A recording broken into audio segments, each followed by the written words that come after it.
നല്ല കൺസെപ്റ്റിലുള്ള ചെറിയ ചെറിയ തമിഴ് പടങ്ങളൊക്കെ ഇവിടെ റിലീസ് ആവാറുണ്ട് കേരളത്തിൽ. പക്ഷേ ഇവിടെ കൊച്ചിയിലെ കാര്യങ്ങൾ ഞാനിപ്പോൾ 2-3 ആഴ്ചകളായിട്ട് ശ്രദ്ധിക്കുന്ന ഒരു കാര്യം എന്താണെന്ന് വെച്ചിട്ടുണ്ടെങ്കിൽ, ഇന്ന് ഞായറാഴ്ചയാണ്. അപ്പോൾ ഇന്നത്തെ ദിവസം കഴിഞ്ഞ് കഴിഞ്ഞിട്ടുണ്ടെങ്കിൽ സറണ്ടർ എന്ന് പറയുന്ന ഈ സിനിമ ഇവിടെ ഈ കൊച്ചിയിൽ തന്നെ ഇല്ല, എവിടെയില്ല, മെയിൻ തിയേറ്റേഴ്സിൽ എവിടെയില്ല. ഇവിടെ റിലീസായിരിക്കുന്ന ഫോറം മോളിലാണ്. ഈ ഫോറം മോളിൽ വെള്ളി, ശനി, ഞായർ ഈ 3 ദിവസം കഴിഞ്ഞിട്ടുണ്ടെങ്കിൽ പിന്നെ ഈ സിനിമയില്ല. കഴിഞ്ഞ ആഴ്ചയാണെങ്കിൽ ബൺ ബട്ടർ ജാം എന്ന് പറഞ്ഞൊരു സിനിമ ഉണ്ടായിരുന്നു. അതൊരു റോം കോം, ഒരു കണ്ടിരിക്കാവുന്ന രസമുള്ളൊരു സിനിമയായിരുന്നു. അതും ഇങ്ങനെ തന്നെയായിരുന്നു. വെള്ളി, ശനി, ഞായർ ഈ 3 ദിവസങ്ങളിൽ കണ്ടു കഴിഞ്ഞിട്ടുണ്ടെങ്കിൽ ഓക്കെ. അത് കഴിഞ്ഞിട്ടുണ്ടെങ്കിൽ പിന്നെ ഈ സിനിമയില്ല. പക്ഷേ ട്രിവാൻഡ്രത്ത് അങ്ങനെയല്ല. ട്രിവാൻഡ്രത്ത് ആ വീക്ക് മുഴുവനായിട്ട് പടം ഓടുന്നുണ്ട്. അപ്പോൾ നമ്മളെ കൊച്ചിക്കാരുടെ ഒരു ബുദ്ധിമുട്ടാണ്. കാരണം ഈ സറണ്ടർ എന്ന് പറയുന്ന ഈ സിനിമ അതൊരു ഡീസൻറ്റ് എക്സ്പീരിയൻസ് ആയിരുന്നു. ഈ തോക്ക് കാണാതാവുന്ന ആ ഒരു അങ്ങനെ ഒരു തീമിൽ വരുന്ന സിനിമ ഉണ്ടല്ലോ. ഇപ്പോൾ ഇതിനു മുമ്പ് 8 തോട്ടാക്കൾ എന്ന് പറഞ്ഞിട്ടൊരു സിനിമ വന്നിരുന്നു. അപ്പോൾ 8 തോട്ടാക്കൾ പോലെ വളരെ ലയേർഡ് ആയിട്ടുള്ള അങ്ങനെയുള്ളൊരു സ്ക്രിപ്റ്റ് കാര്യങ്ങളൊന്നും ഈ സിനിമയ്ക്ക് ഇല്ലെങ്കിൽ പോലും ഒരു ഡീസൻ്റ് ആയിട്ടുള്ള സിനിമാറ്റിക് എക്സ്പീരിയൻസ് ആണ്. പിന്നെ നമ്മുടെ ഇഷ്കിന്താകാണ്ടത്തിലും തോക്ക് കളഞ്ഞു പോകുന്നത് ഒരു മെയിൻ സംഭവമായിട്ട് വരുന്നുണ്ടല്ലോ. അപ്പോൾ അതുപോലെ തന്നെ ഒരു സിനിമയാണ് ഇത്, തോക്ക് കളഞ്ഞു പോകുന്നത്. ഇലക്ഷന് മുമ്പ് ഈ ലൈസൻസ്ഡ് ഗണ്ണുള്ളവരെല്ലാം അത് പോലീസ് സ്റ്റേഷനിൽ കൊണ്ടുപോയി സറണ്ടർ എന്നാണ് സിനിമയുടെ പേര്. അപ്പോൾ സറണ്ടർ ചെയ്യണമെന്ന് നിയമമുണ്ടല്ലോ. അപ്പോൾ ഇതിനകത്ത് ഈ തോക്ക് സറണ്ടർ ചെയ്യുന്ന ആൾ എന്ന് പറയുന്നത് മൻസൂർ അലിഖാനാണ്. മൻസൂർ അലിഖാൻ പുള്ളിയുടെ റിയൽ ലൈഫിൽ എന്താണോ ഇമേജ് അത് തന്നെയാണ് ഈ സിനിമയിൽ. പുള്ളി വളരെ കോംപ്ലിക്കേറ്റഡ് ആയിട്ടുള്ള ഒരാളാണെന്നുള്ളൊരു ഡയലോഗ് ഉണ്ട്. പുള്ളി റിയൽ ലൈഫിൽ എന്തൊക്കെ കാണിച്ചു കൂട്ടിയിട്ടുണ്ടോ അപ്പോൾ അങ്ങനെയുള്ളൊരു കാര്യങ്ങളൊക്കെ തന്നെയാണ് ആക്ച്വലി ഈ സിനിമയിൽ വരുന്നത്.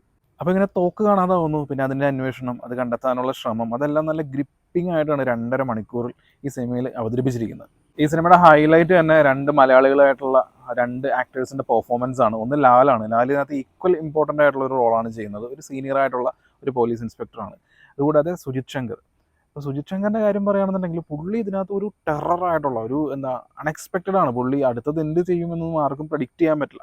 അപ്പം അങ്ങനെയുള്ള ഒരു വില്ലൻ ക്യാരക്ടർ, ആ വില്ലൻ ക്യാരക്ടറിനെ പുള്ളി കിഡിലിനായിട്ട് ചെയ്തിട്ടുണ്ട്. കാരണം ഓരോ സ്ക്രീനിൽ പുള്ളി വരുമ്പോഴും നമുക്ക് ആ ഒരു പേടി, പുള്ളി വരുന്ന ഓരോ ഫ്രെയിമിലും നമുക്ക് ആ ഒരു പേടിയുണ്ടല്ലോ, ആ പേടി ഉണ്ടാക്കിയെടുക്കാൻ പുള്ളിക്ക് കഴിഞ്ഞിട്ടുണ്ട്. അത് പുള്ളിയുടെ ആക്ടിങ്ങിൻ്റെ ഒരു വിജയമാണ്. പിന്നെ ഈ ക്യാരക്ടറും നല്ല രീതിയിൽ തന്നെ എഴുതിയിട്ടുണ്ട്.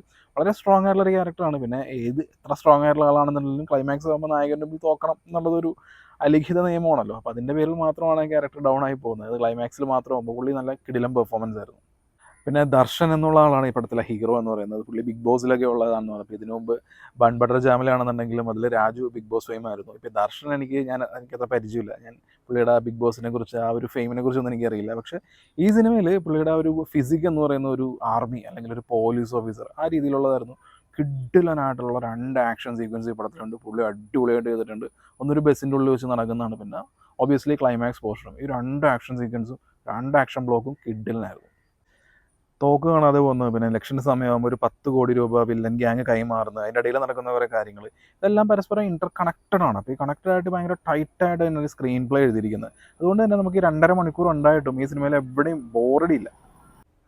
പിന്നെ ഈ സിനിമയിൽ എന്തെങ്കിലും കുറവുകളുണ്ടോ എന്ന് ചോദിച്ചു കഴിഞ്ഞിട്ടുണ്ടെങ്കിലും കുറവുകളും ഉണ്ട്. കാരണം ഇതിനകത്ത് മുനീഷ് കാന്തിൻ്റെ ഒരു ക്യാരക്ടറുണ്ട്. ഒരു ഗണ്ണ് മേടിക്കാൻ വേണ്ടി വരുന്ന വലിയൊരു ഗ്യാങ്സ്റ്റർ ആണെന്നൊക്കെ പറഞ്ഞ് ഒരു രീതിയിൽ കൈൻഡ് ഓഫ് കോമഡിയാണ് പുള്ളി ഉദ്ദേശിച്ചിരിക്കുന്നത്. പക്ഷേ ഈ ഒരു തിരക്കഥയിൽ ഇമ്പോർട്ടൻ്റ് ആയിട്ടുള്ള റോളാണെന്ന് വെച്ച് കഴിഞ്ഞിട്ടുണ്ടെങ്കിൽ പുള്ളി ഇതിനകത്തൊരു ഇമ്പോർട്ടൻസ് എന്നുള്ള രീതിയിൽ കാണിച്ചിട്ടുണ്ട്. പക്ഷേ അങ്ങനെയല്ല. ഈ ഒരു ക്യാരക്ടർ ഇല്ലെങ്കിലും ഇതിൻ്റെ മെയിൻ പ്ലോട്ട് എന്ന് പറയുന്നത് സ്മൂത്തായിട്ട് തന്നെ നടക്കും. അതുകൊണ്ട് തന്നെ പുള്ളിയുടെ പല സീനുകളും ഒരു അലോസരം ഉണ്ടാക്കുന്ന രീതിയിലാണ്.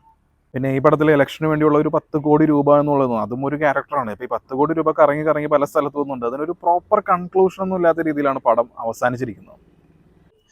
പക്ഷേ ഈ പറഞ്ഞ കുറവുകളൊക്കെ ഇങ്ങനെ നമ്മളെ കാര്യമായിട്ട് ബാധിക്കുന്ന ഒരു കുറവല്ല. വളരെ എൻഗേജിങ് ആയിട്ട് പോകുന്ന, ഒരു ടൈറ്റായിട്ട് പോകുന്ന ഒരു സിനിമയാണ്. അങ്ങനെ മൊത്തം നോക്കുകയാണെന്നുണ്ടെങ്കിൽ വളരെ ഡീസൻ്റ് ആയിട്ടുള്ള ഒരു എക്സ്പീരിയൻസ് ആണ് ഈ സറണ്ടർ എന്നുള്ള ഒരു സിനിമ കാണുന്നത്.